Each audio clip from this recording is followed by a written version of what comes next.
Hello guys, स्वागत है आप सभी का आपके अपने YouTube channel GS from basics में। और आज हम लेके आए हैं डेली करंट अफेयर 24 मई 2022 के सभी इंपॉर्टेंट क्वेश्चन। साथ ही बात करेंगे हम उससे जितने भी रिलेटेड इंपॉर्टेंट फैक्ट्स होंगे उन सभी की हम बात करेंगे। तो चलिए शुरू करते हैं हमारी आज की वीडियो। आज का हमारा पहला क्वेश्चन है, प्रतिवर्ष जैव विविधता दिवस कब मनाया जाता है? तो प्रतिवर्ष जैव विविधता दिवस की अगर बात आती है तो ये मनाया जाता है 22 मई को। तो इसका सही आंसर है ऑप्शन सी, 22 मई। और जैव विविधता दिवस की जो शुरुआत की गई थी ये की गई थी 1993 यानी कि 1993 में।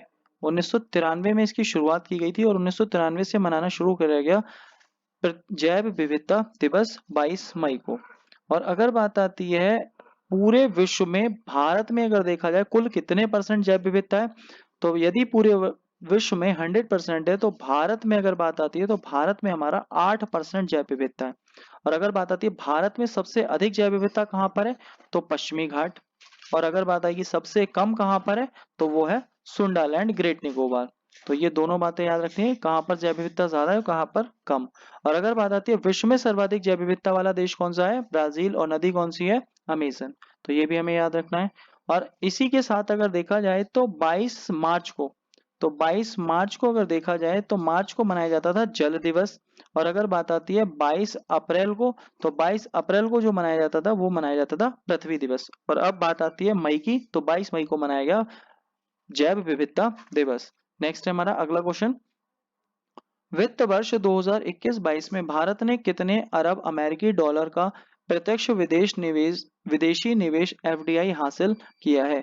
तो फॉरेन डेवलपमेंट की अगर बात आती है तो फॉरेन अगर देखा जाए कि कितना इन्वेस्ट हुआ है, तो फॉरेन करेंसी का हमारे यहाँ कितना इन्वेस्ट हुआ है यानी अमेरिकी डॉलर्स में भारत में, तो देखा जाए तो इस बार जो हुआ है तो इस बार हुआ है हमारा 83.57 अरब अमेरिकी डॉलर।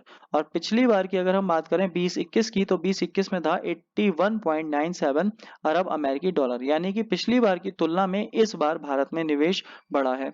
और अगर बात आती है सर्वाधिक निवेश किस देश ने किया है भारत में, तो ये किया है सिंगापुर में। और किस राज्य में किया है, तो ये किया है कर्नाटक राज्य में। सिंगापुर ने सबसे ज्यादा किया है और किस राज्य में किया है, कर्नाटक में। और किस क्षेत्र में किया है, तो सॉफ्टवेयर और हार्डवेयर के क्षेत्र में किया है। ये भी आपको ध्यान रखना है। नेक्स्ट है अगला क्वेश्चन, ऑस्ट्रेलिया के नए प्रधानमंत्री किसे चुना गया है? तो जो ऑस्ट्रेलिया के पूर्व प्रधानमंत्री थे वो थे स्कॉट मॉरिसन, और ये इलेक्शन हार गए हैं। और अब की बार जो इलेक्शन जीता है वो लेबर पार्टी के हैं, एंथनी एल्बनीज। इन्होंने ये इलेक्शन जीता है और यही बने हैं हमारे ऑस्ट्रेलिया के नए प्रधानमंत्री। तो इनका नाम है एंथनी एल्बनीज और लोग इन्हें प्यार से एल्बो के नाम से जानते हैं। और ये बने हैं 31वें नंबर के हमारे ऑस्ट्रेलिया के नए प्रधानमंत्री। और अगर बात आती है ऑस्ट्रेलिया की, तो ऑस्ट्रेलिया में हमारा एक पर्वत है ग्रेट डिवाइडिंग रेंज। और अगर बात करी जाए दो नदियां हमारी बड़ी फेमस है, मरेवा, डार्लिंग। और यहाँ पर तीन मरुस्थल हैं, ग्रेट सैंडी, ग्रेट गिब्सन और ग्रेट विक्टोरिया। इन सभी का विस्तार हमारा यहीं देखने को मिलता है। और दुनिया की सबसे बड़ी प्रवाल भित्ति ग्रेट बैरियर रीफ ऑस्ट्रेलिया के पूर्वी तट पर है। ये भी हमें ध्यान रखना है। और ऑस्ट्रेलिया महाद्वीप को बोला जाता है प्यासी भूमि का देश या प्यासी भूमि का महादेश। नेक्स्ट है हमारा अगला क्वेश्चन, हाल ही में किसने माउंट एवरेस्ट पर दुनिया का सबसे ऊंचा मौसम स्टेशन स्थापित किया है? तो ये किया है हमारा नेट जियो ने। नेट जियो मतलब नेशनल ज्योग्राफिक सोसाइटी ने किया है। और अगर बात आती है माउंट एवरेस्ट पर, तो माउंट एवरेस्ट की ऊंचाई है 8848, और इन्होंने जो मौसम स्टेशन स्थापित किया ये किया है 8830 मीटर की ऊंचाई पर, ताकि मौसम के बारे में जानकारी एकत्र कर सकें, जैसे हवा की गति, तापमान, दाब आदि चीजों के बारे में जानकारी इकट्ठा करने के लिए सबसे ऊंचा मौसम स्टेशन स्थापित हुआ है माउंट एवरेस्ट पर। और माउंट एवरेस्ट पर अगर देखा जाए अभी रिकॉर्ड तोड़ 26 बार किसने चढ़ाई की है, तो रीता कामा ने की है।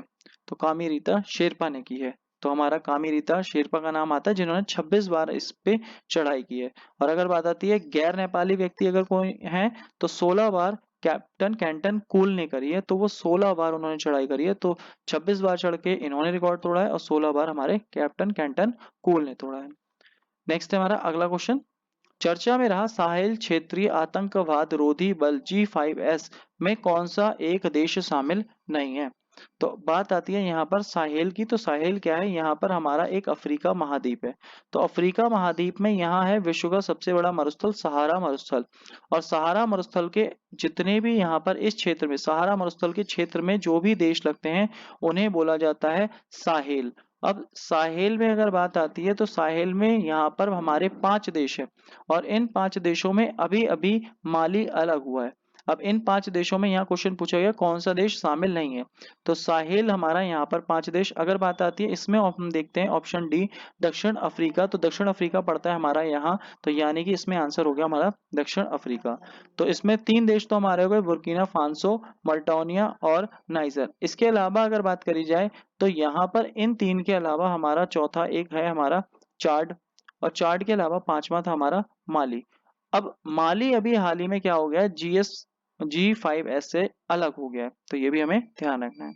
नेक्स्ट अगला क्वेश्चन, चर्चा में रहा नेचीफू सुरंग किस राज्य में स्थित है। तो जो नेचीफू सुरंग है ये हमारा अरुणाचल प्रदेश के पश्चिम कामेंग जिले में स्थित है। और ये जो सुरंग है ये टी आकार की सुरंग है। तो इसका आकार जो है वो है टी आकार, और इसका जो निर्माण कर रहा है वो कौन कर रहा है, BRO बॉर्डर रोड ऑर्गेनाइजेशन इसकी निर्माण कर रहा है। और ये 500 मीटर लंबी सुरंग है जो 5700 फीट ऊंची भी है। तो ये भी हमें ध्यान रखना है। और नेचीफू सुरंग कहाँ पर है, अरुणाचल प्रदेश में।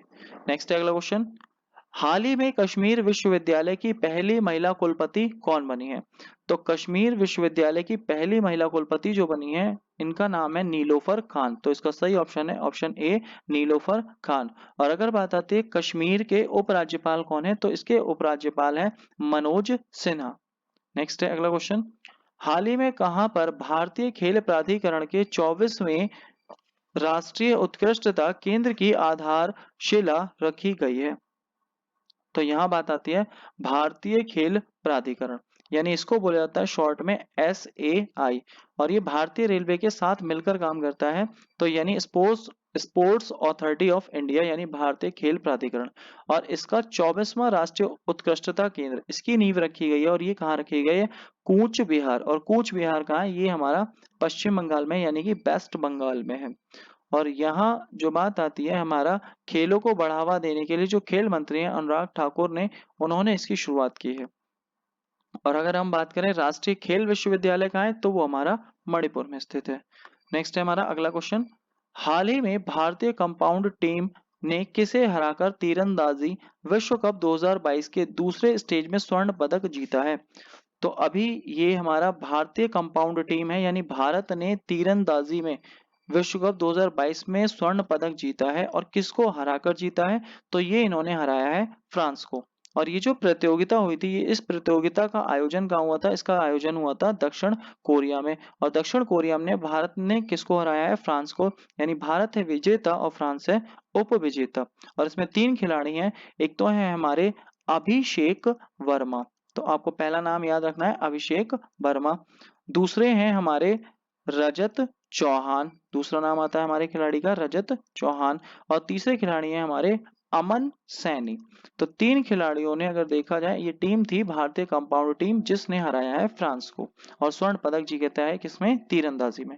नेक्स्ट है हमारा अगला क्वेश्चन, हाल ही में सुप्रीम कोर्ट ने संविधान के किस अनुच्छेद के तहत पूर्ण न्याय प्रदान करने की अपनी असाधारण शक्तियों का प्रयोग करते हुए राजीव गांधी के हत्यारे AG पेरारिवलन को रिहा करने का आदेश जारी किया है। तो जो राजीव गांधी की हत्या हुई थी वो हुई थी 1991 में। और जितने भी हत्यारे थे उन सभी को, अगर बात आती है तो यहाँ जितने भी हत्यारे थे उन्हें दी गई थी फांसी की सजा या फिर उम्र कैद की।